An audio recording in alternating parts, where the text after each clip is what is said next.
अऊज़ु बिल्लाहि मिनश्शैतानिर्रजीम बिस्मिल्लाहिर्रहमानिर्रहीम क़ाल रब्बि शरह ली सदरी व यस्सिर ली अमरी वहलुल उक़दतम मिन लिसानी यफ़क़हू क़ौली अल्लाहुम्मा रब्बि ज़िदनी इल्मा। अस्सलामु अलैकुम बच्चों, तो कैसे हैं आप लोग। उम्मीद करता हूँ तमाम तर बच्चे बखैर आफ़ियत होंगे। तो जैसा कि आप सब जानते हैं, हम अब से माई स्टडी कैम्प के प्लेटफॉर्म से मुखातिब हैं और आज हम बेसिकली आपका एक चैप्टर है फ़िज़िक्स का, फर्स्ट ईयर का लास्ट चैप्टर है जिसका नाम क्या आपके पास थर्मोडायनामिक्स। ठीक है, उसको पढ़ेंगे और इसको हम डिफरेंट सेक्शंस में पढ़ेंगे, डिफरेंट सेगमेंट्स में पढ़ेंगे और उनमें मैं आपको जो भी रिक्वायर्ड डाटा है आपको रिलेटेड टू एमडी कैट उसको बताता चला जाऊंगा। तो हम आज के लेक्चर को स्टार्ट करते हैं।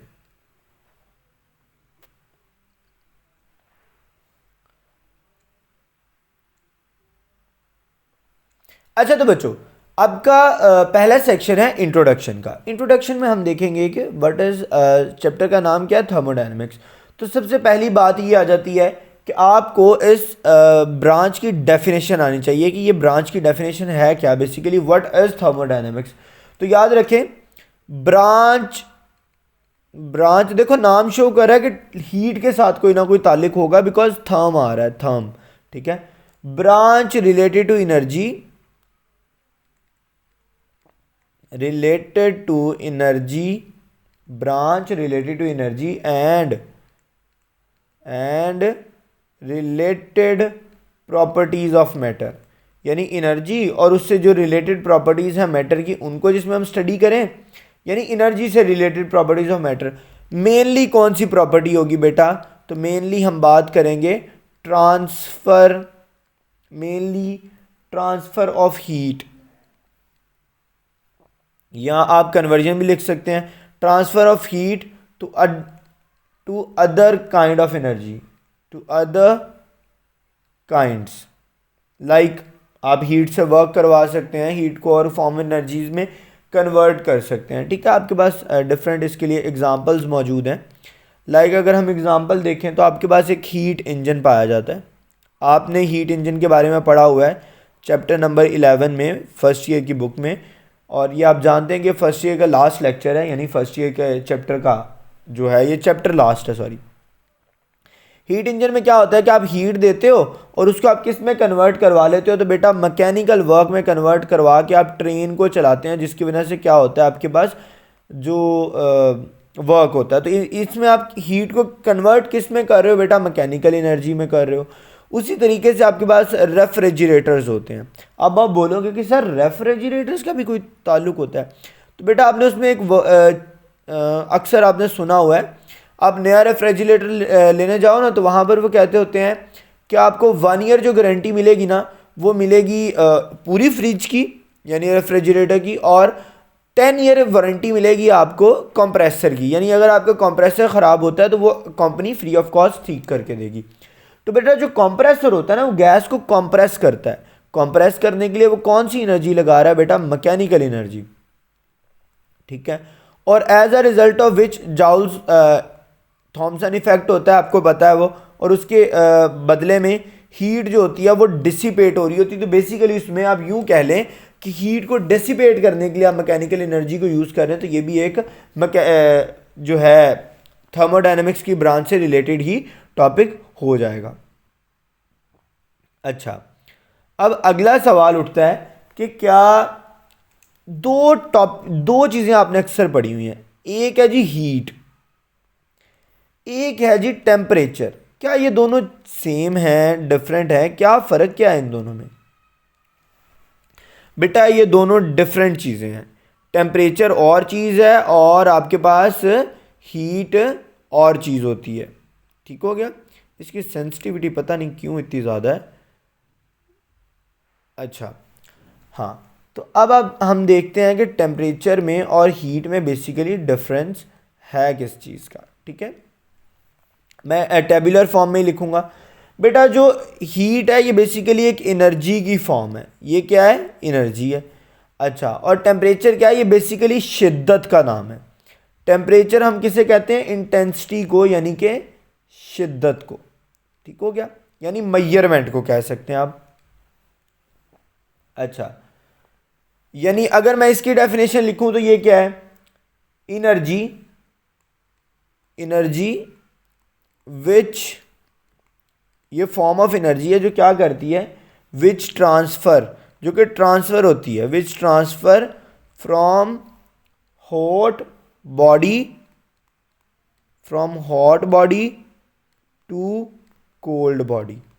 ये वो फॉर्म ऑफ एनर्जी है जो हॉट बॉडी से कोल्ड बॉडी की तरफ मूव कर रही होती है। ठीक है बच्चों। अच्छा, इसका बारे में लिखें तो ये क्या है, तो ये इंटेंसिटी, कोई चीज़ कितनी गर्म है या कितनी ठंडी है उसको हम कहते हैं टेम्परेचर। इंटेंसिटी ऑफ हॉटनेस और coldness of a body, coldness of a body, यानी कोई चीज़ कितनी ठंडी है या कितनी गर्म है, इस चीज़ को आप क्या पढ़ते होते हैं मेरे बच्चों, इसको आप कहते हैं टेम्परेचर। लेकिन हीट क्या है, ये बेसिकली एक एनर्जी है। ठीक है। अच्छा, अब हम जो है ना हीट के बारे में तो बाद में हमने डिटेल में बात करनी है, लेकिन जो टेम्परेचर है ना इसको हम दो पर्सपेक्टिव से देख सकते हैं। एक तो मैक्रोस्कोपिकली, यानी जो आप हाथ वगैरह लगा के मतलब आंखों से अपनी बगैर माइक्रोस्कोप के अगर आप देखना चाहें तो मैक्रोस्कोपिकली। मैक्रोस्कोपिकली टेम्परेचर क्या है बेटा, तो मैक्रोस्कोपिकली सिर्फ हम उसको टेम्परेचर कह देते हैं। आप कह देते हो ना कि आज जो टेम्परेचर है वो कम है, यानी आज गर्मी कम है, यानी आज हीट की शिद्दत कम है। ठीक है, मेजरमेंट ऑफ, और वो आप कैसे जज कर लेते हो, आपको कोई माइक्रोस्कोप लगाने की ज़रूरत पड़ती है टेम्परेचर को यानी शिद्दत को जज करने के लिए, तो बेटा नहीं। मेजरमेंट ऑफ हॉटनेस और कोल्डनेस और हॉटनेस ऑफ अ बॉडी। ठीक है, ये आप मैक्रोस्कोपिकली आप ये जज कर सकते हो। ठीक है। अच्छा, ओके हो गया। अच्छा, ये आप किस बेस पे ये स्टेटमेंट पास करते हो, तो बेटा ये आप कहते हो on basis of zeroth law. अब सवाल उठता है कि ये जीरोथ लॉ क्या है, ये मैं भी आपको इसके बाद बताता हूँ। मैं इसको पहले थोड़ा कंप्लीट कर लूँ, उसके बाद फिर हम जीरोथ लॉ को थोड़ा सा डिस्कस कर लेते हैं। मैक्रोस्कोपिकली तो हमने इसको देख लिया, अब हम देखते हैं इसको माइक्रोस्कोपिकली, यानी बिल्कुल माइक्रोस्कोप के लेवल पे जाके देखें। यहाँ पे आई थिंक सो आए नहीं आता, देख लीजिएगा। तो बेटा माइक्रोस्कोप के लेवल पर जब हम जाके देखते हैं ना, तो बेसिकली ये क्या होता है आपके पास, मेजर ऑफ, ये अब भी मेजरमेंट ही है, पहले भी ये शिद्दत थी, यानी कि यू कैन से कि एक मिकदार थी, मेजरमेंट थी, अब भी मेजरमेंट ही है, लेकिन अब मेजरमेंट किसकी है, measurement of average kinetic energy of molecule, average kinetic energy of molecules. ठीक है, एक मॉलिक्यूल के पास कितनी एवरेज काइनेटिक एनर्जी है वो किससे जज होता है मेरे बच्चों, टेम्परेचर से। इधर लफ्ज़ है average kinetic energy, average total energy क्यों नहीं लिखा गया, ये बात हम आगे जाके ज़रूर डिस्कस करेंगे। अभी ये वर्ड ज़हन में रखिएगा कि एवरेज काइनेटिक एनर्जी। ठीक है, यहाँ पर क्या होता है कि temperature is directly proportional to kinetic energy. ठीक है, टेम्परेचर किसके डायरेक्टली प्रोपोर्शनल आता है मेरे बच्चों, काइनेटिक एनर्जी के डायरेक्टली प्रोपोर्शनल होता है। यानी कि अगर आप टेम्परेचर बढ़ा देते हैं तो मॉलिक्यूल्स की जो मूवमेंट है वो बढ़ जाती है और काइनेटिक एनर्जी भी बढ़ जाती है। ठीक हो गया, इज इट क्लियर। जैसे हमने ऊपर वाली स्टेटमेंट किसी बेसिस पर दी थी, तो इसके लिए भी कोई ना कोई बेसिस होंगी। तो बिल्कुल बेटा ये हमने प्रूव किया था, किसके अंदर, याद करें हमने ये प्रूव किया हुआ है, आपको मैंने ये केमिस्ट्री में पढ़ाया हुआ है चैप्टर नंबर 3 में। तो बेसिकली ये डिपेंड करता है या ये किस बेस पे हम ये स्टेटमेंट देते हैं, on basis of kinetic molecular theory, ये मैंने आपको पढ़ाई हुई है। यानी टेम्परेचर और काइनेटिक एनर्जी का क्या है, डायरेक्ट रिलेशन है। इसको हम प्रेशर ऑफ गैस में भी देखेंगे, इसको हम आगे जाके भी देखेंगे, इसको मैं 2-3 जगह आपको प्रूव करके दिखाऊंगा। ठीक हो गया, यहां तक हमने टेम्परेचर के बारे में थोड़ा डिस्कस कर लिया। अब हम देखते हैं यूनिट की बात कर लेते हैं। तो बेटा यूनिट, अगर आप एनर्जी के यूनिट की बात करो तो एनर्जी का यूनिट क्या आता है, ज़्यादातर आप जाउल पुट करते हो। लेकिन अगर आप टेम्परेचर के लिए पुट करो तो आप क्या पुट करते हो, केल्विन पुट करते हो, सेल्सियस पुट करते हो, फ़ारेनहाइट पुट करते हो। लेकिन हमने यहाँ पर कौन सी यूनिट लिखने हैं, एसआई यूनिट। तो एसआई यूनिट हीट का क्या है, जाउल, और टेम्परेचर का क्या है आपके पास, केल्विन। ठीक हो गया, क्लियर है। अच्छा, अगर आपने एवरेज काइनेटिक एनर्जी मेजर कर रहे हो ना, इसको आप क्या किससे करते हो, आप टेम्परेचर के थ्रू कर सकते हो। यानी टेम्परेचर जितना होगा, टेम्परेचर का बेसिकली टेम्परेचर भी देखना मुश्किल होता है, टेम्परेचर में चेंज ज़्यादातर डिस्कस किया जाता है। ये चीज़ें हम आगे जाके देखते हैं, ठीक है। लेकिन एक बात आप कॉन्सेप्ट की यानी रट्टे की हद तक याद रख लें, क्या कि जो टोटल काइनेटिक एनर्जी होती है ना किसी भी बॉडी में, total kinetic energy of a body is equal to heat, is equal to heat. Simple सी बात है, हीट एक एनर्जी की फॉर्म है, काइनेटिक एनर्जी भी एक एनर्जी की फॉर्म है, ठीक है। तो एक बॉडी में अब इधर भी काइनेटिक एनर्जी यूज हुआ है, ठीक है, इधर कोई और एनर्जी का जिक्र क्यों नहीं आया ये भी बताऊंगा। एक बॉडी के पास कितनी काइनेटिक एनर्जी है, यही बेसिकली हीट है। जितनी ज़्यादा एनर्जी होगी उतनी ज़्यादा हीट होगी उसके पास, यानी उतनी ज़्यादा एनर्जी है, और वो एनर्जी की फॉर्म कौन सी है, हीट है, ठीक है। हम उसे काइनेटिक में पढ़ें क्योंकि वो मूवमेंट दे रही है, ठीक हो गया। कॉन्सेप्ट ये सारे बड़े इजी हैं, कन्फ्यूजिंग थोड़े से लग रहे होंगे, बैठ के ठंडे दिमाग से जब आप इनको देखोगे ना आपको ऑटोमेटिकली मेरी बातें समझ आती जाएंगी। Next thing is zeroth law. अब ये क्या होता है बेटा, जीरोथ लॉ की अगर मैं आपके सामने कोई भी एक डेफिनेशन लिखना चाहूं तो बेटा वो होती है कि इफ टू बॉडीज, कहता है अगर दो bodies, if two bodies are each in thermal, are each in thermal equilibrium, ठीक है। मैं ये बात एंड पे समझाता हूं, पहले मैं इसको पूरा राइट कर लूं, ठीक है। Thermal equilibrium with a third body, ठीक है। दो बॉडीज हैं और दोनों की दोनों एक थर्मल इक्विलिब्रियम है, किसके साथ, एक तीसरी बॉडी के साथ। देन दीज टू बॉडीज, ये जो पहली दो बॉडीज हैं, these two bodies are also in thermal equilibrium with each other, और also with thermal equilibrium with each other मेरे बच्चों, ठीक हो गया।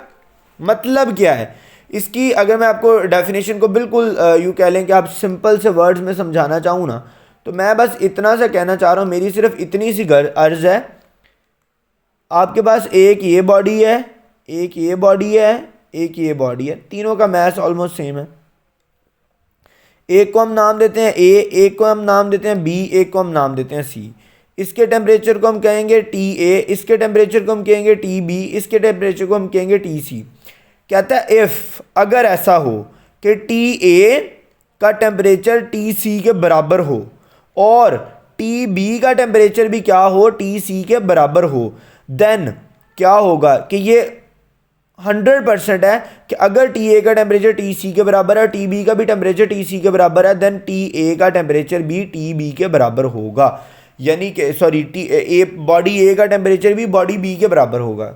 यानी वो ये कहना चाहता है कि अगर दो बॉडीज़ हैं ए और बी और उनका टेम्परेचर सी के बराबर है दोनों का, ठीक है, तो देन इसका मतलब ये है कि दोनों का आपस में टेम्परेचर भी बराबर होगा, और इसी बेस पे हम वो हॉटनेस और कोल्डनेस वाला पॉइंट दे सकते हैं जीरोथ लॉ की बेस पर, ठीक है।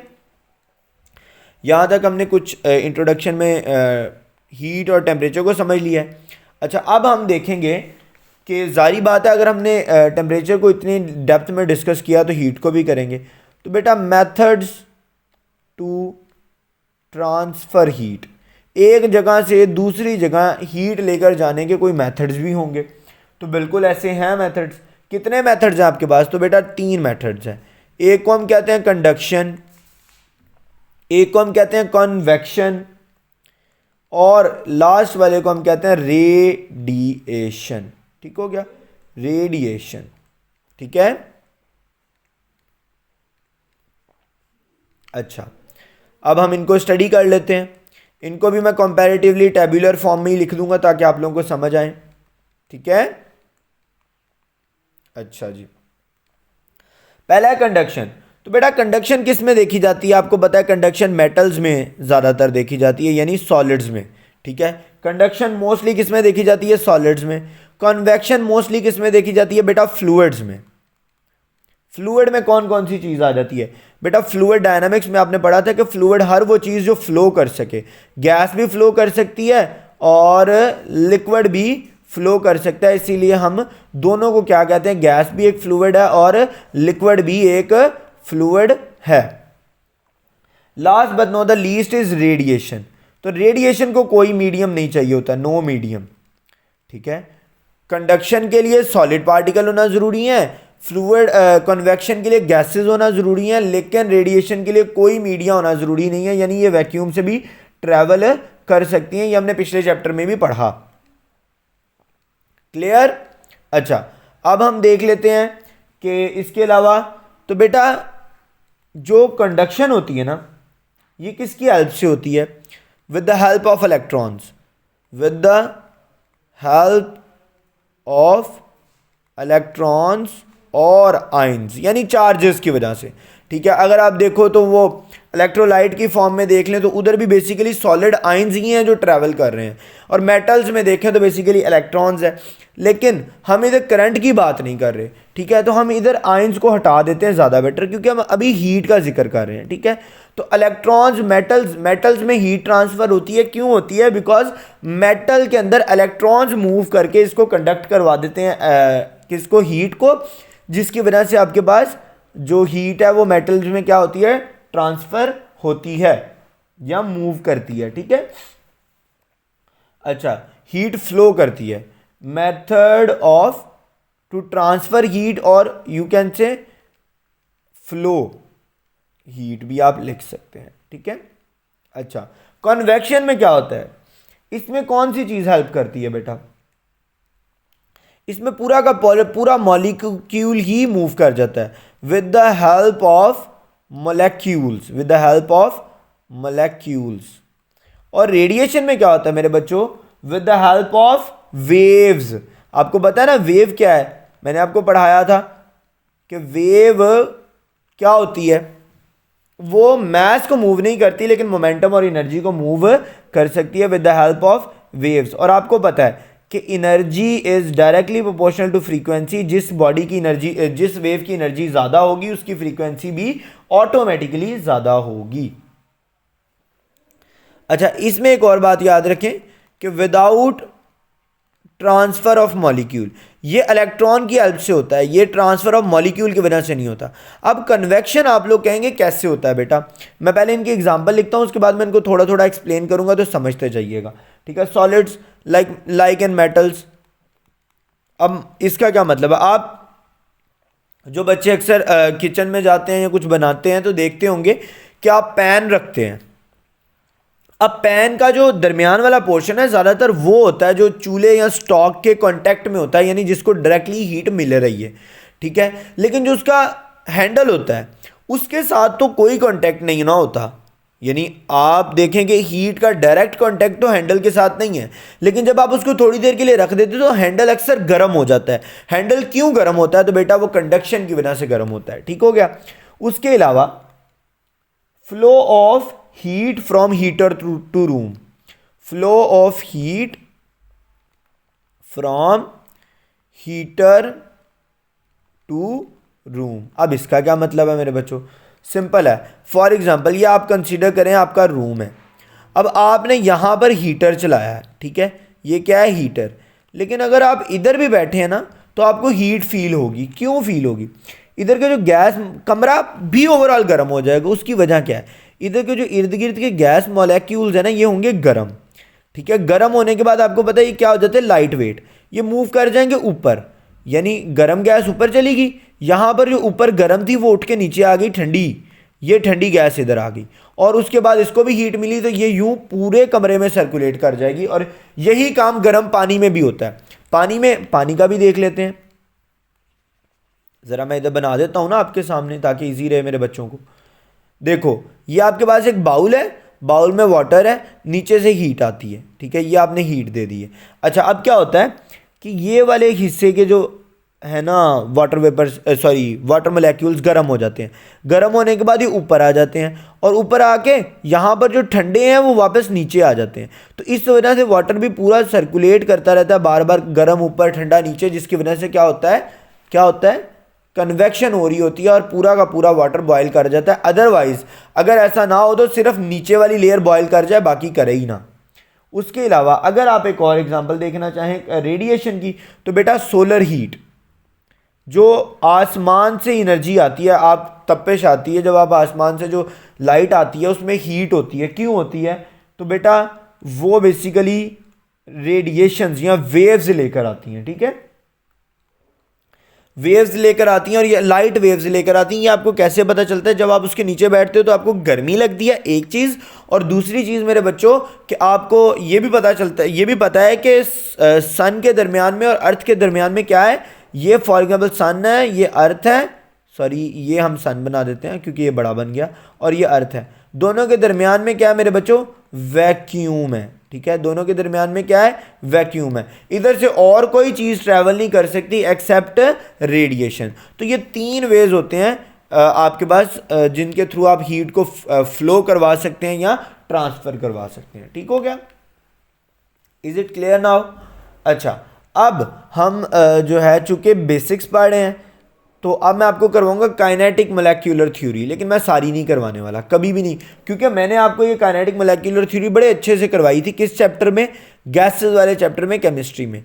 तो मैं अभी आपको क्या करूँगा कि मैं काइनेटिक मोलेक्युलर थ्योरी के बस चीदा चीदा पॉइंट्स लिखूँगा जो आपको याद होने चाहिए। अभी मैं सारी नहीं लिखूँगा, सारे आप उधर से पढ़ सकते हैं, आपको मैंने पहले लिखवाए हुए हैं। पहली बात आ जाती है कि सारी की सारी गैसेस जो है ना वो मॉलिक्यूल से बनी हुई हैं। All gases are consist of many molecules, यानी बहुत सारे मॉलिक्यूल मिलकर गैस बना रहे हैं। ठीक है, बच्चों वाली बातें हैं। ठीक है, अच्छा, उससे अगली बात, जो मॉलिक्यूल ऑफ गैस है वो किस में है बेटा? वो रैंडम मोशन की स्टेट में होते हैं, यानी वो हर टाइम मूव तो कर रहे हैं लेकिन रैंडमली मूव कर रहे हैं। Molecules are in random motion. ठीक है, किस में है? रैंडम मोशन में। ठीक हो गया? अच्छा, रैंडम मोशन में है, तो इसमें अब एक चीज़ आप लोगों ने याद रखनी है कि रैंडम मोशन में तो हैं लेकिन मूव कर सकते हैं, move in all possible direction, her possible direction में जो उधर मुमकिन है ना उस सिलेंडर के अंदर। फॉर एग्जांपल ये सिलेंडर में आपने गैस मोलेक्यूल बंद किए हैं तो वो यहाँ पर हर पॉसिबल डायरेक्शन में मूव कर सकते हैं, move in all possible directions, एक चीज़। और दूसरी चीज़ आपके पास आ जाती है कि वेलोसिटीज में भी डिफरेंट, यानी किसी की वेलोसिटी ज़्यादा होगी, किसी की कम होगी, ऐसा नहीं है कि सबकी वेलोसिटी सेम हो। हाँ, आपस में अगर हम बात करें तो यूजुअली हम कंसीडर करते हैं कि इनमें इलास्टिक कोलिजन हो रही है, इस वजह से इनकी जो वेलोसिटीज़ हैं, एक मॉलिक्यूल की अगर 2 है तो वो 2 मीटर पर सेकंड ही रहेगी स्पीड, लेकिन चेंज नहीं होगी। लेकिन इनकी यूँ हो सकता है, देखो अब फॉर एग्जाम्पल ये आपके पास 100% गैस है, अब इसमें से 40% गैस के पास हाई स्पीड हो और 50% के पास मीडियम हो और 10% स्लो हो, तो इस वजह से डिफरेंट स्पीड के साथ ये मूव कर सकते हैं तमाम मोलेक्यूल्स। ठीक है, अच्छा, अगली चीज है साइज ऑफ मॉलिक्यूल। तो आपको पता है कि size of molecule is much smaller than the distance between them, much smaller than distance between them। अब इसका क्या मतलब है? मैंने आपको बताया था, याद करें केमिस्ट्री में मैंने आपको बताया था कि एक मॉलिक्यूल गैस का अगर एक मॉलिक्यूल है ना तो वो दूसरे मॉलिक्यूल से कितना दूर होता है? यूजुअली 300 मॉलिक्यूल, यानी अगर ऐसे 300 मॉलिक्यूल इधर हम और पुट करें तो इतनी दूरी होगी एक मॉलिक्यूल के और दूसरे मॉलिक्यूल के साथ। और आपको पता होता है ये no closely packed, not closely pack, इनमें कोई भी क्लोजली पैकिंग पुकिंग नहीं होती है आपके पास। ठीक है, तो ये चीज़ें आप लोगों ने याद रखनी है कि जो है साइज बहुत बड़ा। अच्छा, एक और बात मुझे याद आ गई, तो चूंकि इनका साइज इतना बड़ा होता है तो ये वॉल्यूम बड़ा कम हो, यानी volume all the available volume occupy तो कर लेते हैं। ठीक है, जो इन्होंने वॉल्यूम ऑक्यूपाई किया होता है उसे हम कहते हैं ऑक्यूपाइड वॉल्यूम। ठीक है, तो ऑक्यूपाइड वॉल्यूम जो इन्होंने ऑक्यूपाई किया होता है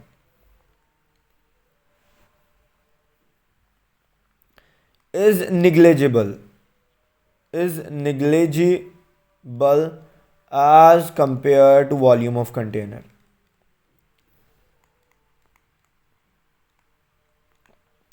अब फॉर एग्ज़ाम्पल आपसे मैं पूछूं कि क्या आपके रूम में गैस मौजूद है, आप बोलेंगे यस। मैं कहूँगा ज़रा पकड़ के मुझे थोड़ी सी गैस तो दिखाना। आप वॉल्यूम उसी चीज़ का मानते हैं ना जिसकी हाइट हो, लेंथ हो और उसका विड्थ हो, ये तीनों चीज़ें हो, थ्री डायमेंशनल हो, तो उसको हम कहते हैं कि ये क्या है, ये इसका वॉल्यूम है। ठीक है, क्योंकि वॉल्यूम का जो आपके पास यूनिट है वो भी मीटर क्यूब होता है, वो length multiply by height multiply by width होता है, ये इसका फॉर्मूला है। ठीक है, मीटर क्यूब। तो ये तीनों चीज़ें होनी ज़रूरी हैं, लेकिन आप कहेंगे सर हम दिखा नहीं सकते क्योंकि वो हम पकड़ नहीं सकते। क्यों? क्योंकि उनके दरमियान में साइज़ बहुत बड़ा होता है, वो बहुत दूर दूर होते हैं, डिस्टेंस बहुत ज़्यादा होता है, दूर दूर होते हैं, क्लोजली पैकिंग नहीं होती उनके अंदर। तो बेटा इस वजह से जो वॉल्यूम उन्होंने ऑक्यूपाई किया होता है ना, वो कंटेनर के वॉल्यूम से बहुत ही कम होता है, बहुत ही कम। ठीक है, अगर आपको पता है ना उसको कंप्रेस कर दें तो बिल्कुल निग्लिजिबल वॉल्यूम लेती हैं, लेकिन ये हम आइडियल गैस के केस में लिखते हैं। थर्मोडायनेमिक वाले चैप्टर में हम आइडियल गैस ही पढ़ेंगे, यहां पर हम रियल गैस नहीं पढ़ेंगे। लेकिन जब आप केमिस्ट्री के चैप्टर 3 पे जंप करते हो तो वहां पर आप रियल गैसेस भी साथ ही स्टडी कर रहे थे। ठीक है, इधर हमने सारी आइडियल केस ही डिस्कस करने हैं। ठीक है, अच्छा अगली चीज है, मॉलिक्यूल्स आपको पता है एक दूसरे से कॉन्स्टेंटली टकरा रहे हैं। मॉलिक्यूल्स आर कॉन्स्टेंटली कोलाइडिंग, यानी लगातार टकरा रहे हैं, कॉन्स्टेंटली कोलाइडिंग। किसके साथ? दो चीजों के साथ, कोलाइडिंग विद ईच अदर, आपस में। ठीक है, या वो आपस में टकरा रहे हैं या विद वॉल ऑफ कंटेनर, या आपस में टकरा रहे हैं या जो कंटेनर है उसकी दीवारों के साथ टकरा रहे हैं। ठीक है, तो मॉलिक्यूल्स लगातार कोलाइड कर रहे हैं किसी ना किसी चीज के साथ, या किसके साथ, या यूं आपस में आगे टकरा रहे हैं, और या फिर ये अगर आपके पास कंटेनर है तो उसकी वॉल के साथ जाके टकरा रहे हैं। ठीक हो गया?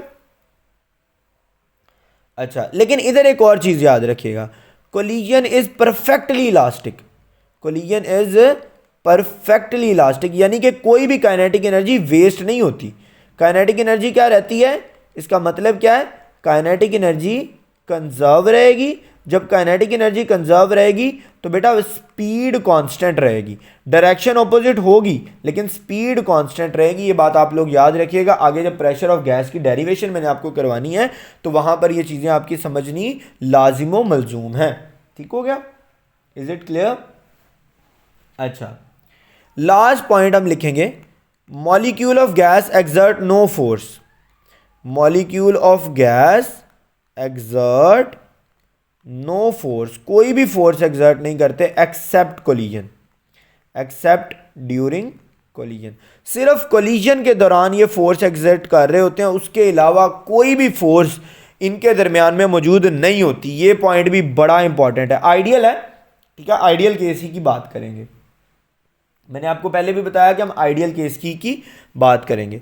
अच्छा, अगला सवाल आता है कि हमने ये सारे पॉस्टुलेट्स अगर बनाए हैं तो हमारे पास कोई ना कोई एविडेंस भी होगा जिसकी बेस पर बनाए हैं।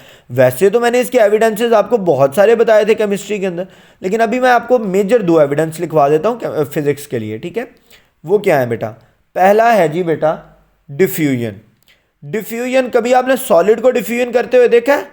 ये हो रहा हो कि आपका जो फर्नीचर पड़ा है वो थोड़ा थोड़ा डिफ्यूज करके दीवार के उस पार जा रहा है, नहीं होता ऐसा। लेकिन गैसेस कर सकती हैं, गैसेस कपड़े में से डिफ्यूज कर सकती हैं, लिक्विड्स डिफ्यूज कर सकते हैं। तो बेटा जो डिफ्यूजन है वो ये शो करती है कि इनके पास ये सारी प्रॉपर्टीज मौजूद है। उसके अलावा उनका रैंडम होना, रैंडम मोशन, इसको कहते हैं ब्रोनियन, ब्रोनियन मोशन। अब ब्रोनियन मोशन क्या होता है तो डेफिनेशन लिख लें याद रखने के लिए, रैंडम मोशन। लेकिन क्या ये सिर्फ रैंडम मोशन को कहते हैं? नहीं, डिस्प्लेड बाय स्मॉल पार्टिकल, ये शर्त है कि छोटे छोटे पार्टिकल जो रैंडम मोशन करते हैं ना, by small particle of in fluid, fluid की फॉर्म में छोटे छोटे पार्टिकल जो रैंडम मोशन करते हैं उसे आप क्या कहते हैं? Brownian motion. ठीक हो गया? Is it clear now?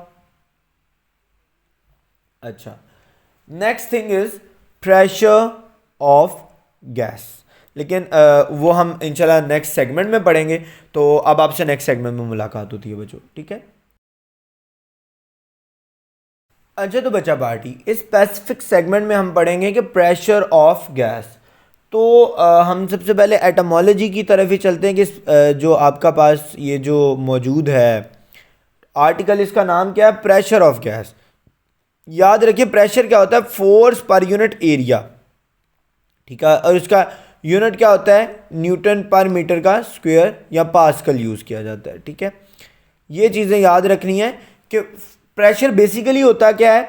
Force per unit area. तो अगर pressure force per unit area है तो प्रेशर ऑफ गैस क्या है?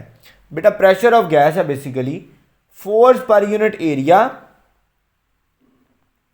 फोर्स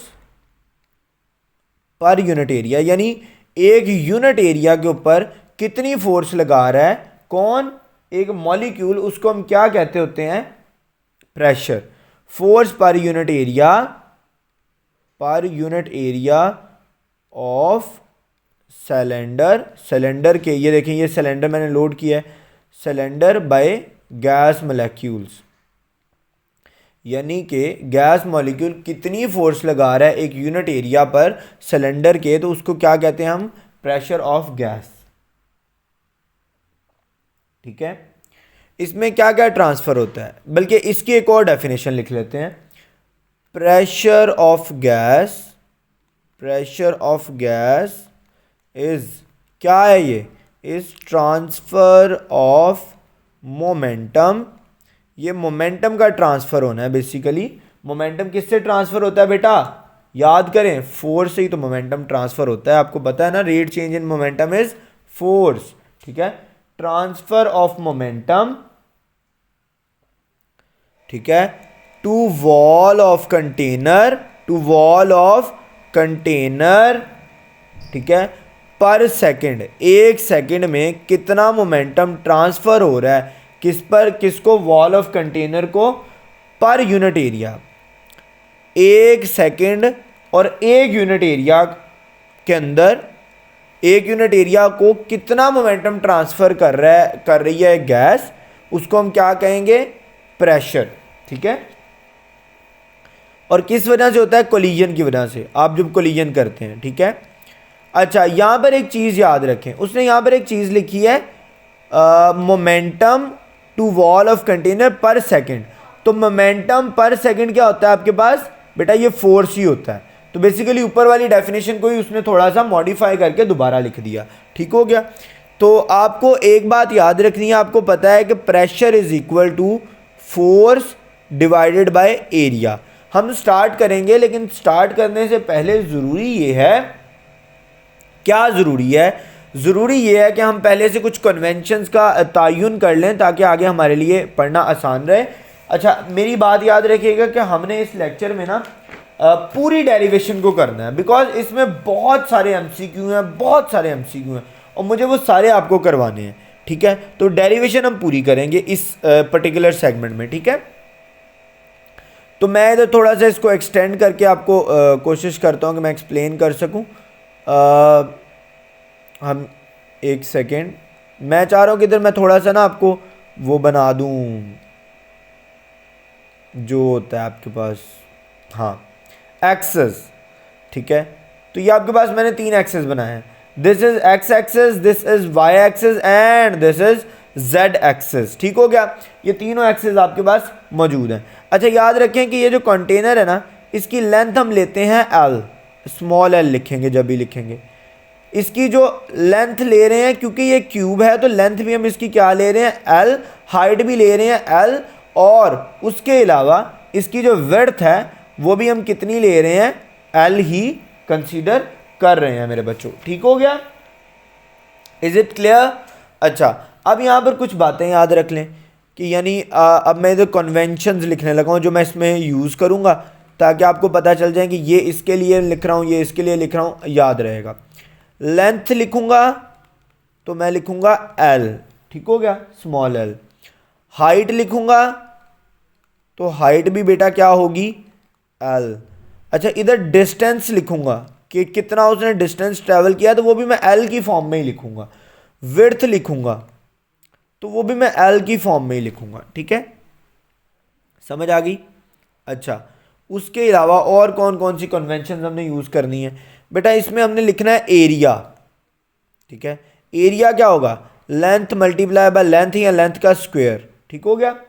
आपको पता है कि लेंथ स्क्वायर क्या होता है, मीटर स्क्वायर, और मीटर स्क्वायर किसका यूनिट है, एरिया का। अगर आपने वॉल्यूम लिखना है तो वॉल्यूम के लिए लिखेंगे लेंथ क्यूब, यहाँ लिखेंगे length multiply by length multiply by length. ठीक है।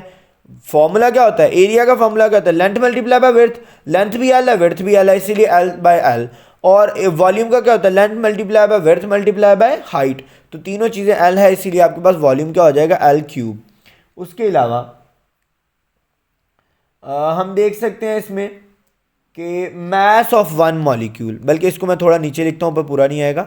मैस ऑफ वन मॉलिक्यूल, एक मॉलिक्यूल का मैस हम इधर कन्वेंशन के तौर पे क्या पुट करेंगे, नहीं, हम लिखेंगे एम।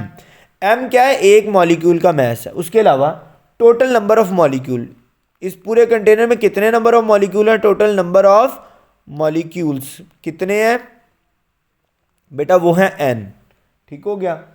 अच्छा, अब अगर हमने टोटल नंबर ऑफ मॉलिक्यूल देख लिया तो टोटल मैस भी तो देख ही सकते हैं। कैसे होगा वो, अगर हम सिंपल मैस को एन के साथ मल्टीप्लाई कर दें, मैस को नंबर के साथ मल्टीप्लाई कर दें, तो आपके पास टोटल मैस आ जाएगा। आपके पास टोटल मैस क्या है, एन एम। ठीक हो गया। उसके अलावा हम इधर डेंसिटी देख सकते हैं। बेटा डेंसिटी को रिप्रेजेंट कैसे करते हैं, हम किस सिंबल से करते हैं, रो से करते हैं। और रो किसके बराबर होता है, मैस ओवर वॉल्यूम। मैस इधर क्या है, न्यूटन मीटर, क्योंकि टोटल मैस पुट करेंगे, न्यूटन मीटर कह रहा हूं, एन एम।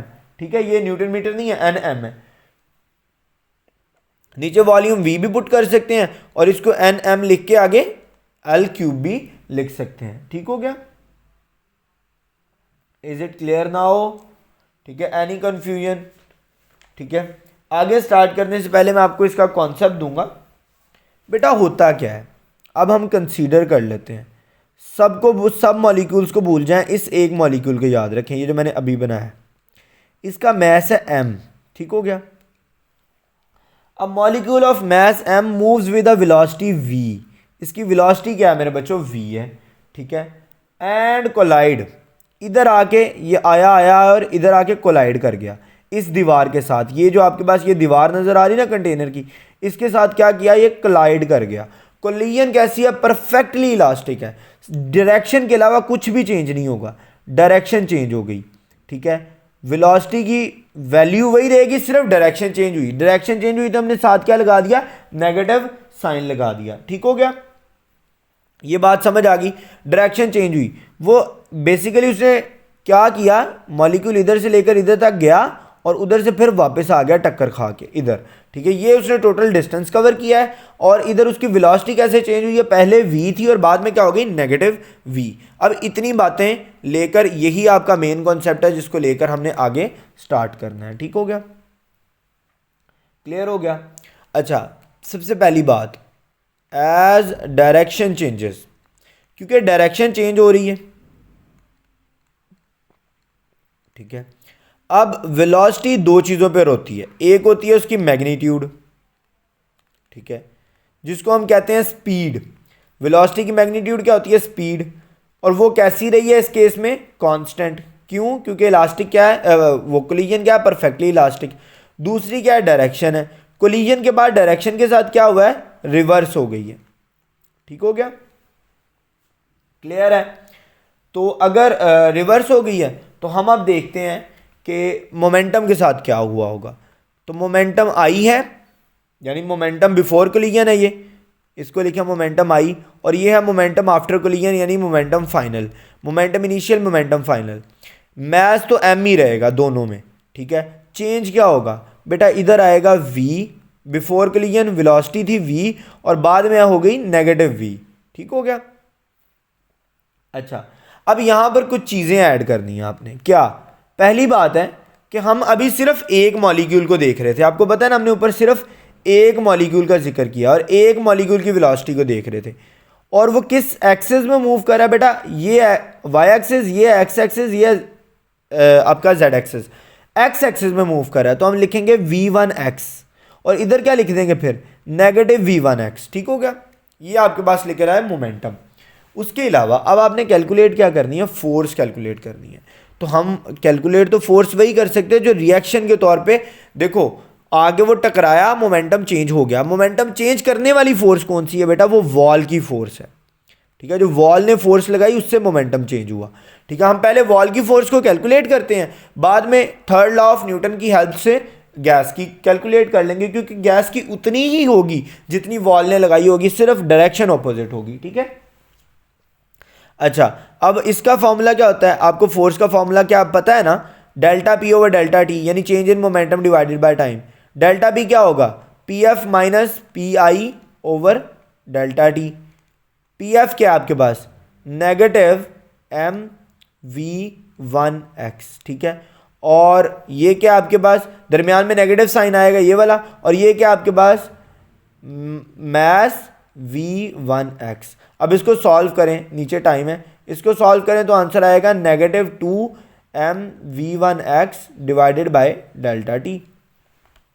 ठीक है, यहां से आपके पास एक क्या निकल आई, फोर्स की वैल्यू। अच्छा, अब इस फोर्स की वैल्यू को जरा आपने गौर से देखें, लेकिन ये अभी वॉल के लिए है। By using third law of Newton uncle. ठीक हो गया, न्यूटन का हमने थर्ड लॉ यूटिलाइज किया अभी, और यूटिलाइज करके हम क्या करेंगे बच्चों, अभी हम थर्ड लॉ ऑफ न्यूटन लगाएंगे। आपको पता है क्या होगा कि फोर्स ऑफ वॉल बराबर है फोर्स ऑफ गैस के, लेकिन डिफरेंट क्या है, नेगेटिव साइन आएगा बस इधर, तो पुट कर दें। आपने गैस की कैलकुलेट करनी है तो आप इसको कुछ यूं लिख लें, आपके पास वॉल की है, force of gas is equal to negative force of wall, जो वॉल ने अप्लाई की है। वॉल की क्या है, ये है, ये आपने अभी कैलकुलेट की है, इसको पुट कर दें यहाँ पर। Force of gas is equal to negative two M V one X divided by delta T, और इसका जब आप सोल्यूशन लेंगे तो हो जाएगा two M V one X divided by delta T. Clear है, ये फोर्स कौन सी है मेरे बच्चों, ये है गैस जो फोर्स अप्लाई कर रही है। ठीक है, किसके ऊपर, वॉल्स पर। अब इस फोर्स को बड़े गौर से देखना है आपने, इसमें से एमसीक्यू बनते हैं। ठीक है, ये क्या आपके पास टू, फिर है मैस, फिर है V one X divided by T. ठीक है, ये तीन कंपोनेंट्स हैं इसके अंदर। बेटा ये जो इतना हिस्सा है ना, अगर आपसे पूछ ले कोई कि आपके पास फोर्स ये है, तो आप मुझे कैलकुलेट करके बताएं कि कितना एक्सेलरेशन होगा इस गैस के पार्टिकल के पास, तो बेटा आपको पता है कि F इज इक्वल टू होता है आपके पास एम ए। तो इधर मैस तो मैस ही है, एम ही है, और ए के लिए ये फैक्टर है पूरा, ये एक्सेलरेशन को शो कर रहा है। ये फैक्टर किसको शो कर रहा है, एक्सेलरेशन को। और वैसे भी देखें तो वेलोसिटी ओवर टाइम क्या होता है, एक्सेलरेशन ही होता है ना। तो अगर आपसे कोई कहे कि कैलकुलेट करके बताओ मुझे एक्सेलरेशन, तो आप v1x ओवर डेल्टा टी के थ्रू एक्सेलरेशन निकाल सकते हैं, और वो निकलेगा इस फॉर्मूले के अकॉर्डिंग। ठीक हो गया, इज इट क्लियर नाउ। इधर कौन सी चीज ये मैथ तो मैथ को ही क्रॉसपॉन्ड कर रहा है, लेकिन ये जो फैक्टर है ये किसको क्रॉसपॉन्ड कर रहा है, ये एक्सेलरेशन को क्रॉसपॉन्ड कर रहा है। यहां तक हमने क्या कैलकुलेट कर लिया, एक्सेलरेशन। अब हम जो है ना प्रेशर की तरफ बढ़ते हैं, हमारा मेन काम क्या है, प्रेशर तक जाना है। ठीक हो गया, अच्छा यहां पर आपको पता है कि डायरेक्शन चेंज हुई है, तो स्पीड क्या है, मैंने आपको पहले भी बताया कि स्पीड इस पूरे सिनेरियो में क्या आ रही है, कांस्टेंट। तो आप स्पीड का फॉर्मूला लगा सकते हैं, S is equal to V T होता है आपके पास, और V is equal to S over T. ठीक है, ये आपके पास स्पीड का फॉर्मूला है, आप इसको पुट कर सकते हैं। स्पीड, हम किस स्पीड की बात कर रहे हैं आज, तो हम v1x की बात कर रहे हैं। अच्छा, अब गैस पार्टिकल यहाँ से चला था, पूरा डिस्टेंस उसने दीवार से टकराया और वहाँ से वापस आ गया। उसने डिस्टेंस कितना कवर किया, लेंथ पहले तो एल ही था ना, मैंने आपको बोला था वो जिस एक्सेस में जा रहा है एक्स एक्सेस में, वहाँ पर क्या थी, उसकी क्यूब की लेंथ थी, और क्यूब की लेंथ कितनी है, एल है। पहले उसने एक एल जाने में कवर किया और एक वापस आने में कवर किया। क्योंकि हम डिस्टेंस की बात कर रहे हैं, डिस्प्लेसमेंट की नहीं कर रहे, तो हम इधर क्या लिखेंगे, 2l divided by delta T. Simple is that. V I X का आपके पास क्या निकला है फॉर्मूला, वो क्या है, 2l divided by delta T. इससे आप अगर आपको कोई v1x कैलकुलेट करने को कहे तो आप इस फॉर्मूले से कर सकते हैं। ठीक हो गया, इज इट क्लियर नाउ। अच्छा, हम इसको कर देते हैं रीअरेंज। रीअरेंज करेंगे तो क्या होगा मेरे बच्चों, रीअरेंज करने से होगा डेल्टा टी बराबर आ जाएगा 2l ओवर v1x के। ठीक है, ये आपको पता है। अच्छा, ये हम ले लेते हैं, इसको कहते हैं इक्वेशन नंबर 2 है ये हमारे पास। और फॉर एग्जांपल जो इधर हमने इक्वेशन कैलकुलेट की है ये वाली, ये इक्वेशन नंबर 1 है। अब हम क्या करते हैं, अब हम कर देते हैं पुट इक्वेशन 2 इन इक्वेशन 1। ठीक हो गया, इक्वेशन 2 को इक्वेशन 1 में पुट कर देंगे। इक्वेशन आपके पास हो जाएगी जी, F gas is equal to 2m v1x, ठीक है, और डिवाइडेड बाय क्या आपके पास डेल्टा टी है, डेल्टा टी की जगह आपने क्या पुट करना है, क्या पुट करना है 2l, ठीक है, और v1x, ठीक है, ये नीचे था ना, ये बटे का बटा ऊपर चले जाता है। ठीक हो गया, 2 के साथ 2 कट आउट हो गया, सिर्फ इधर इतना ही सा कट हुआ और आपके पास फोर्स का क्या फॉर्मूला निकल आया, v1x² डिवाइडेड बाय l। अच्छा, अब ये फॉर्मूला भी इंपॉर्टेंट है। आप कहेंगे कैसे बेटा, इसमें m है, मैस को क्रॉसपोंड कर रहा है। अगर आपको वो टाइम ना दे और आपसे कहे कि मुझे एक्सेलरेशन बताओ, तो आप कैसे कैलकुलेट करोगे बेटा, ये भी एक फॉर्मूला है किसका, एक्सेलरेशन का। यानी v1x² डिवाइडेड बाय मैस करोगे तो ये किसका फॉर्मूला बन जाता है आपके पास, एक्सेलरेशन का। अगर आप इसको दूसरी तरीके से भी देखो तो ये यूनिट वाइज भी इसको कर रहा है, सेटिस्फाई कर रहा है। ठीक है, देखो इधर क्या बनेगा, मीटर पर सेकंड का स्क्वायर लिया तो metre square per second square divided by metre, metre metre से कट गया, आपके पास क्या बन गया, मीटर पर सेकंड का स्क्वायर, जो कि किसका यूनिट है, एक्सेलरेशन का यूनिट है। तो इस फॉर्मूले से भी आप एक्सेलरेशन कैलकुलेट कर सकते हैं। ठीक हो गया। अच्छा, अब यहां पर आपने जो अभी तक फोर्स निकाली है ना, इसको गैस की नहीं है, ये पूरी गैस की नहीं है, ये क्या है, एक मॉलिक्यूल की F1x है, एक ही की हमने कैलकुलेट कर रहे हैं ना, तब से पूरी गैस की करनी है तो हमें n नंबर ऑफ मॉलिक्यूल्स की करनी पड़ेगी। नेट फोर्स, ठीक है, बाय n मॉलिक्यूल्स। लेकिन क्या हम सारों का एक साथ कर सकते हैं, आंसर इज नो। हमें पहले सिर्फ x एक्सिस की देखनी होगी, ऑन x एक्सिस। अभी हम सिर्फ x एक्सिस का जिक्र करेंगे, देन y और देन z को भी डिस्कस बाद में करेंगे। अच्छा, अगर हमने Fx निकालनी है, टोटल फोर्स निकालनी है F एक्सिस के अलॉन्ग, तो हमें क्या करना पड़ेगा, F1x plus F2x and so on Fnx। ठीक हो गया, ये करना पड़ेगा। F1x की वैल्यू क्या निकली आपके पास, यानी फॉर्मूला क्या निकला है, m v1x² divided by l plus m v2x² divided by l and so on m vnx² divided by l।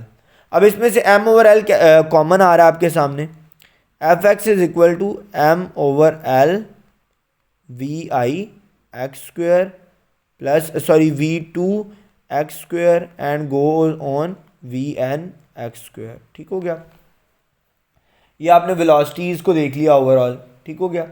अच्छा, अब आप क्या करते हो, अब आपको प्रेशर चाहिए, आपने कैलकुलेट फोर्स तो कर ली, ये आपने एक्स एक्सिस के लॉन्ग फोर्स कैलकुलेट कर ली, आपको चाहिए क्या, प्रेशर चाहिए। आप जानते हो तो प्रेशर किसके बराबर होता है, फोर्स ओवर एरिया के, यानी ये फोर्स है, अगर हम इसे एरिया से डिवाइड कर दें तो आपके पास प्रेशर निकल आएगा, एक्स एक्सिस का प्रेशर निकलेगा। ठीक हो गया, तो आप इसके लिए सिंपली एक स्टेप करोगे कि आप डिवाइड कर दोगे दोनों इक्वेशंस को, किसके साथ, एरिया के साथ। ठीक है, करके देखो,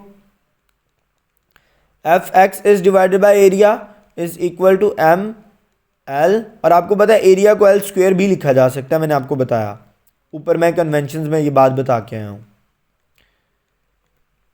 ठीक है। अच्छा, अब आप देखेंगे तो ये पोर्शन क्या बन गया, F X over A is equal to pressure बन गया, और इधर क्या बन गया, एम ओवर, आप इधर वॉल्यूम भी लिख सकते हो और इधर एल क्यूब भी लिख सकते हो, दोनों में से कोई एक चीज़ लिख सकते हो। ठीक है, v1x² plus v2x² and goes on vnx²। ठीक हो गया।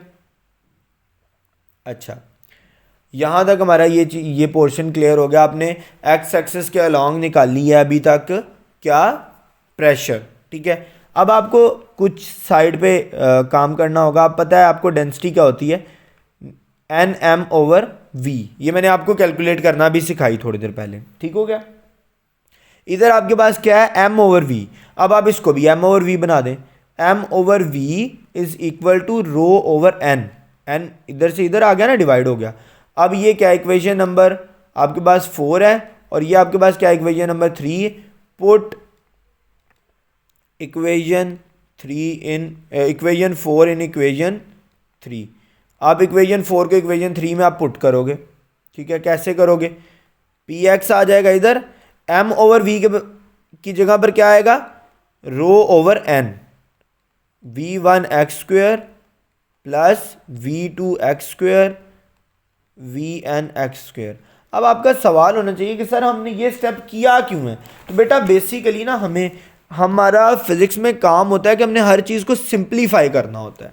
तो सिंप्लीफाई करेंगे हम इस इतने फैक्टर को इस एक कंपोनेंट की मदद से, नंबर की मदद से, ठीक है। हम इधर लिखेंगे P X is equal to rho, और इसको अंदर मल्टीप्लाई कर देंगे, v1 X square plus v2 X square goes to vn X square. Total number of molecule axis के अलॉन्ग कितने हैं, n है। तो बेटा अगर आप ऐसे करो, ठीक है, सम ओवर टोटल नंबर, तो इसको हम कहते होते हैं अर्थमेटिक मीन्स भी कहते हैं, और यहाँ इसके लिए हम लफ्ज़ यूज़ करते हैं यहाँ पर सॉरी ये सम है ना, तो इसको एवरेज भी कह देते हैं, और इसके अलावा कई वर्ड्स यूज़ होते हैं। आप एवरेज कैलकुलेट कर सकते हो इसके थ्रू, लेकिन ये जो है ये एवरेज नहीं है। क्यों एवरेज नहीं है, क्योंकि इनमें देखो सबका स्क्वायर है, ठीक है। जब आप ऐसे स्क्वायर लेके उसके साथ डिवाइड करो ना, तो हम इसको कहते होते हैं, इस हिस्से को इतने को कहेंगे मीन। पहली बात है, इसको आप एवरेज भी कहते हो और इसको मीन भी कहते हो, यानी हाफ मीन स्क्वायर, क्योंकि स्क्वायर है, मीन भी हो गया, डिवाइड कर दिया n से तो मीन हो गया, ऊपर स्क्वायर है तो स्क्वायर हो गया, और है क्या चीज़ ये, वेलोसिटी। तो हम इसको मीन स्क्वायर वेलोसिटी भी कह सकते हैं। और मीन स्क्वायर वेलोसिटी को रिप्रेजेंट कैसे करते हैं, ये दो इस तरह के एरो हेड्स आएंगे, और एक्स स्क्वायर, और ये हो गया आपके पास मीन स्क्वायर वेलोसिटी की रिप्रेजेंटेशन। अब इसको इसकी जगह पुट कर दें, तो पहले जो इतना लंबा फार्मूला था, अब वो इतना छोटा सा हो गया, वी एक्स स्क्वायर, ठीक हो गया। अच्छा, आपको कोई कहे ना, अच्छा इधर क्वेश्चन डिफरेंट आ सकते हैं। आपको वो किसी क्वेश्चन में कह सकता है कि मुझे मीन वेलोसिटी कैलकुलेट करके दो, तब आपने क्या करना है, ये स्क्वायर हटा के ना सबके ऊपर से टोटल वेलोसिटीज का सम लेके उसको नंबर के साथ डिवाइड कर देना है। जितनी भी वेलोसिटीज होंगी, फॉर एग्जांपल 10 मॉलिक्यूल के, तो 10 मॉलिक्यूल के साथ डिवाइड कर देना, आपके पास आंसर आ जाएगा। अगर मीन स्क्वायर वेलोसिटी कहे तो आपने ये स्क्वायर ले लेना है हर वेलोसिटी के ऊपर, और उसको कैलकुलेट कर देना। इसके अलावा एक और होती है रूट मीन स्क्वायर वेलोसिटी, उसको मैं आगे जाके बल्कि अब भी डिस्कस कर लेता हूँ। बेटा अगर हम इसका पूरे का ले लेना अंडर रूट, तो इसको बस आपने सिंपली कह देना, जब अंडर रूट आ गया, रूट मीन स्क्वायर वेलोसिटी, ठीक है। अगर आपको रूट मीन स्क्वायर वेलोसिटी करने को कहे तो आपने क्या करना है, मीन लेना है, लेकिन मीन के अंदर वेलोसिटीज का स्क्वायर लेके उसका अंडर रूट ले लेना, आपके पास आ जाएगा रूट मीन स्क्वायर वेलोसिटी, और उसको रिप्रेजेंट कैसे करते हैं, VRMS से, ठीक है। और उसका ये फॉर्मूला लिखा हुआ है, ये formula root mean square velocity का है, ठीक है, याद रहेगा। Is it clear now. या हम इसको एक और तरीके से भी रिप्रेजेंट करते हैं, VRMS is equal to VX square, ये देखो, और इसके ऊपर अंडर रूट लगाना है। सिर्फ इसके ऊपर अंडर रूट आ गया तो वो हो जाएगी रूट मीन स्क्वायर वेलोसिटी, और ये पूछा जा सकता है आपसे क्वेश्चन में, उसमें MD CAT के एग्ज़ाम में, ठीक हो गया। अच्छा, यहाँ तक तो आपने कैलकुलेट कर ली PX के अलॉन्ग, यानी प्रेशर आपने कैलकुलेट किया है सिर्फ X एक्सिस के अलॉन्ग। अब आपने सबका करना है। तो आपको एक चीज़ मैंने बताई थी कि जितने मॉलिक्यूल X एक्सिस के अलॉन्ग हैं, जो उनकी स्पीड होगी वही Y एक्सिस पे होगी, जितनों की है, ठीक है, और वही Z एक्सिस पर होगी, क्योंकि हम एक आइडियल केस ले रहे हैं, ठीक है। वही क्या होगी, Z एक्सिस के ऊपर, ठीक हो गया। जब ये तीनों बराबर है तो आपको एक चीज़ पता है कि total velocity, total mean square velocity किसके बराबर आएगी, इन तीनों के सम के, यानी VX स्क्वायर आएगा प्लस VY स्क्वायर आएगा प्लस जेड स्क्वायर आएगा। ठीक है, तीनों के सम के बराबर आएगी टोटल मीन स्क्वायर वेलोसिटी। जब तीनों को सम ले रहे हैं, आपको पता है ये तीनों बराबर हैं, आप तीनों को लिख दें V X square plus V X square, क्योंकि वैल्यू तो तीनों की बराबर है, आप लिख सकते हैं, रिप्लेस कर सकते हैं वी एक्स स्क्वायर। ठीक हो गया, और ये टोटल मीन स्क्वायर वेलोसिटी है आपके पास। तो टोटल मीन स्क्वायर वेलोसिटी किसके बराबर आई? 3v x square. और आपने यहाँ पर पुट किसकी जगह पे करनी है? vx स्क्वायर की जगह पर। तो आप क्या करोगे? रीअरेंज कर दोगे। vx square is equal to 1/3, ये 3 इधर आ गया, टोटल वेलोसिटी। ठीक है, अब आप क्या करते हो? इक्वेशन 6 ये बनाते हो और इक्वेशन 5 इसे कहते हो। Put equation 6 in equation 5। ठीक हो गया, ये अब आपने सिंपली पुट कर देनी है। कैसे पुट करनी है देखें ज़रा। अब आप पी एक्स नहीं लिखोगे क्योंकि आप इसमें velocity, total mean square velocity put कर रहे हो, तो अब ये टोटल प्रेशर होगा। ये क्या है? Total pressure. ठीक हो गया, अब आप पुट करो ज़रा, इधर रो आ जाएगा और इस फैक्टर की जगह क्या आएगा? 1/3v square. ठीक हो गया, ये आपके पास टोटल क्या आ गई है? आपके पास अभी तक क्या आ गई है? टोटल प्रेशर आ गया। अब इधर रो की वैल्यू भी पुट की जा सकती है। रो की वैल्यू क्या थी आपके पास? Newton metre over volume. तो आप पुट कर दो pressure is equal to newton metre कह रहा हूं, नंबर ऑफ मोल्स यानी total number mass over 3 volume. ठीक हो गया, ये आपके पास आ गई वेलोसिटी। टोटल प्रेशर तो आपने कैलकुलेट कर लिया, लेकिन क्वेश्चन वही है कि क्या हम इसको और सिंप्लीफाई करके किसी और क्वांटिटी, कोई और क्वांटिटी बना सकते हैं? तो आंसर इज यस, हम इसे काइनेटिक एनर्जी तक लेकर जा सकते हैं। उसका क्या फ़ायदा होगा? हमें बहुत सिंप्लीफाइड हो जाएगा हमारे लिए। तो हम क्या करते हैं? मल्टीप्लाई एंड डिवाइड दोनों कर देने, मल्टीप्लाई भी और डिवाइड भी। 2 मल्टीप्लाई एंड डिवाइड बाय 2। ठीक है, 2 को डिवाइड भी करना है और मल्टीप्लाई भी कर देना है। कैसे? 2nm divided by 3v over 2 इधर भी आएगा। ठीक है, और क्या हो गया? v square. अब आप क्या करते हैं? आप इसको रीअरेंज कर देते हैं, मैथ्स को भी अंदर ले जाओ और इधर वाले 2 को भी अंदर ले जाओ। ये हो जाएगा 2n/3v इज और 1/2mv स्क्वायर। आपको पता है काइनेटिक एनर्जी का फॉर्मूला क्या होता है? 12mv square. ठीक है, सिंपल है, इसकी जगह आप काइनेटिक एनर्जी का पुट कर सकते हो। 2n/3v is equal to kinetic energy. तो आपके पास क्या निकल आई मेरे बच्चों? Kinetic energy. अच्छा, अब आप इधर और कुछ कर सकते हो। यस, इधर प्रेशर का और काइनेटिक एनर्जी का आप रिलेशन निकाल सकते हो मेरे बच्चे। तो प्रेशर का काइनेटिक एनर्जी के साथ क्या रिलेशन है? अगर आपको कहे कि प्रेशर का और काइनेटिक एनर्जी का रिलेशन बताओ मुझे, इन केस के टेम्परेचर कांस्टेंट है, तब आप क्या करोगे? सिंपल सा फैक्टर है, आपको पता है इधर 2 भी, अच्छा मैं इधर इसको ना थोड़ा सा क्लियर कर देता हूँ। आपके पास है 2n/3 और ये v वॉल्यूम है, ये याद रखिएगा, ये v क्या है? वॉल्यूम है। मैंने कहा इफ टेम्परेचर इज कांस्टेंट, अगर टेम्परेचर कांस्टेंट है, आपको पता है चार्ल्स लॉ के अकॉर्डिंग टेम्परेचर वॉल्यूम के डायरेक्टली प्रोपोर्शनल है। अगर टेम्परेचर कांस्टेंट है तो वॉल्यूम भी कांस्टेंट है, वॉल्यूम भी कांस्टेंट, 3 भी कांस्टेंट, 2 भी कांस्टेंट, नंबर्स भी कांस्टेंट ही है। तो ओवरऑल ये फैक्टर ही सारे का सारा क्या हो जाएगा? कांस्टेंट। अगर ये फैक्टर कांस्टेंट हो जाएगा तो प्रेशर डायरेक्टली प्रोपोर्शनल हो जाएगा काइनेटिक एनर्जी के। अगर टेम्परेचर कांस्टेंट है तो प्रेशर काइनेटिक एनर्जी के डायरेक्टली प्रोपोर्शनल हो सकता है। समझ गए हो कि नहीं समझे? ठीक है, इधर से हम ये भी प्रूव कर सकते हैं कि वॉल्यूम वो जो होता है, टेम्परेचर जो होता है वो भी डायरेक्टली प्रोपोर्शनल होता है। कैसे? सिंपल है, वॉल्यूम को इधर ले आओ, 2n/3v कर दो, 3p कर दो और काइनेटिक एनर्जी इधर ही रहने दो। ठीक है, अच्छा अब आपको पता है अगर इफ प्रेशर कांस्टेंट, अगर आपने प्रेशर ही कांस्टेंट कर दिया तो ये सारे का सारा फैक्टर कांस्टेंट होके वॉल्यूम आ जाएगा काइनेटिक एनर्जी के बराबर। और आपको पता है कि टेम्परेचर डायरेक्टली प्रोपोर्शनल होता है वॉल्यूम के, तो इट मीन्स कि टेम्परेचर डायरेक्टली प्रोपोर्शनल आ गया आपकी काइनेटिक एनर्जी के। और यही आपका सबसे मेन टॉपिक होना है कि टेम्परेचर काइनेटिक एनर्जी के क्या होता है, डायरेक्टली प्रोपोर्शनल होता है। ये बहुत इंपॉर्टेंट स्टेटमेंट है, बहुत इंपॉर्टेंट स्टेटमेंट है, बहुत इंपॉर्टेंट स्टेटमेंट है। अच्छा, उसके अलावा अगर हम कहें कि इफ वॉल्यूम इज कांस्टेंट, अच्छा अगर हम वॉल्यूम को कांस्टेंट कर दें तो टेम्परेचर और काइनेटिक एनर्जी का रिलेशन तो निकल आता है, लेकिन वो कुछ भी वैलिड नहीं है, बिकॉज टेम्परेचर और वॉल्यूम का भी तो रिलेशन है। अगर वॉल्यूम कांस्टेंट हो गया तो टेम्परेचर भी कांस्टेंट हो जाएगा। तो सिंपल इज दैट, ठीक है। तो यहाँ पर हमने देखा प्रेशर के डिफरेंट फार्मूलाज, उसके अंदर वेलोसिटी के डिफरेंट फार्मूलाज, उसके अलावा टेम्परेचर का काइनेटिक एनर्जी के साथ रिलेशन, प्रेशर का काइनेटिक एनर्जी के साथ रिलेशन, तो ये सारा कुछ हमने देखा।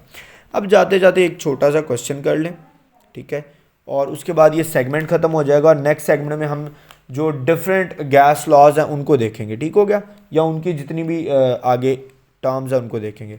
इफ़ कहता है if velocity of each particle, कहता है हर पार्टिकल की वेलोसिटी को आपने क्या कर दिया, डबल कर दिया, इज डबल्ड।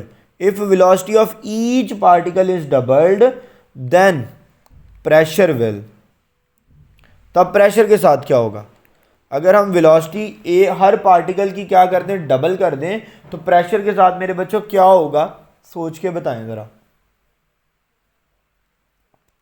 सोचें बेटा। आपको पता नहीं है कि प्रेशर इज इक्वल टू, आपको मैंने पढ़ाया रो वी स्क्वेयर, ठीक है। तो अगर डेंसिटी को कांस्टेंट मान लें और इसको वी स्क्वेयर कर दें तो आपके पास क्या है, उसने कहा डबल हो जाएगी।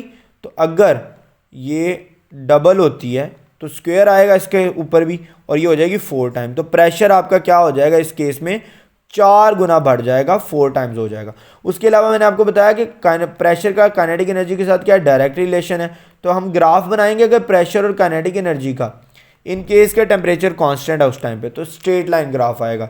सिमिलरली अगर प्रेशर कांस्टेंट है, टेम्परेचर का ग्राफ बनेगा, तो टेम्परेचर काइनेटिक एनर्जी की क्या होगा, काइनेटिक एनर्जी आ जाए और टेम्परेचर आ जाए तो क्या ऐसा ही ग्राफ बनेगा। इधर क्या कांस्टेंट है, इधर टेम्परेचर कांस्टेंट है, इधर क्या कांस्टेंट है, इधर प्रेशर कांस्टेंट है, ठीक है बच्चों। तो इस सेगमेंट में हमने जितना कुछ भी आपको रिलेटेड टू गैस लॉ चाहिए था, मैंने वो सारा, सॉरी प्रेशर ऑफ गैस चाहिए था, वो मैंने सारा के सारा गोश गुजार कर दिया। अब इंशाल्लाह हम नेक्स्ट जो टॉपिक है उसके अंदर देखेंगे कि जनरल गैस इक्वेशन, उसकी different forms, interpretation of temperature और जो भी आपको उससे रिलेटेड चीज़ें हैं वो हम देखेंगे। गैसेस के लॉज देखेंगे, ठीक है। उसके अलावा मैं रूट मीन स्क्वायर वेलोसिटी को थोड़ा सा दोबारा डिस्कस करूँगा और फिर हम इंटरनल एनर्जी और बाकी की तमाम तर चीज़ों को डिस्कस करेंगे, ठीक है बच्चों। आज के लिए बच्चों इतना ही, इंशाल्लाह आपसे नेक्स्ट लेक्चर में मुलाकात होगी। तब तक के लिए stay tuned, stay connected, let's crack it, अल्लाह हाफ़िज़।